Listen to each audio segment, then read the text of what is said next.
کہتے جی کہ میں حج پہ آیا ہوں، میں اگر اب جدہ یا طائف جاؤں، آپ مسافر ہیں، نماز آپ کو قصر پڑھنی پڑے گی بالکل۔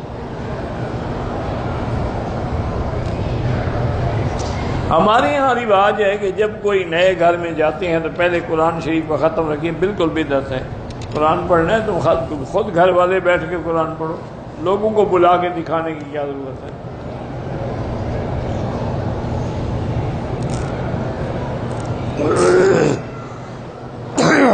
کہتے ہیں جی کہ ہمارے یہاں کرکٹ جیت جائیں تو خوشی ہوتی ہے، ہار جائیں صدمہ، ہی فطری بات ہے، نیچر بات ہے، ایسے ہوتا ہے۔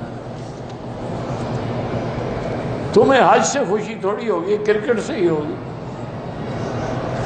عمرہ کرو تمہیں کیا خوشی ہوئی ہے، طواف کیا کتنی خوشی ہوئی ہے۔ کرکٹ جیت جائیں تو آج ناچنا شروع کر دو گے یہاں بھی۔ میرے والد کی طبیعت خراب ہے، اللہ شفا عطا فرمائے۔ بھائی مجھ سے کہتے ہیں کہ جی ہم آپ کے ساتھ سیلفی بنا سکتے ہیں، میں کیوں کہوں؟ میں گناہ میں کیوں شرکت کروں؟ میں تو ویڈیو وغیرہ وہ اسی کو صرف جائز سمجھتا ہوں جو دین کے لیے استعمال ہو، تبلیغ کے لیے استعمال ہو، آگے دعوت پہنچائی جائے، ورنہ تو بے فائدہ ہے۔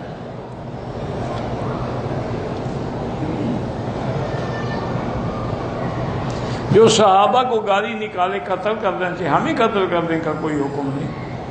یہ تو حکم اگر دے گا تو بادشاہ وقت دے گا یا امیر المومنین دے گا۔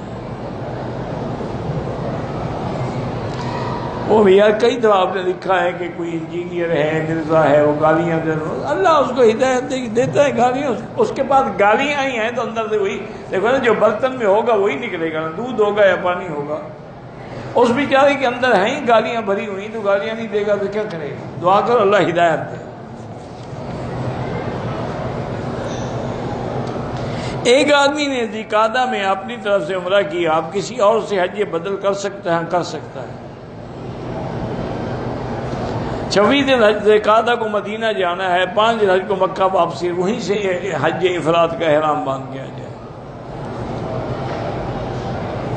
رکن یمانی کو ہاتھ لگانا سنت ہے، چومنا منع ہے۔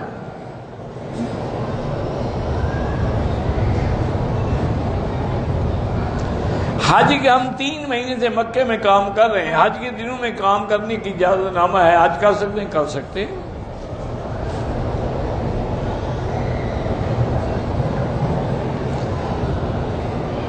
مولانا صاحب ڈلو والی والے وفات پا چکے، اللہ ان کی مغفرت فرمائے، اللہ ان کے درجات بلند فرمائے۔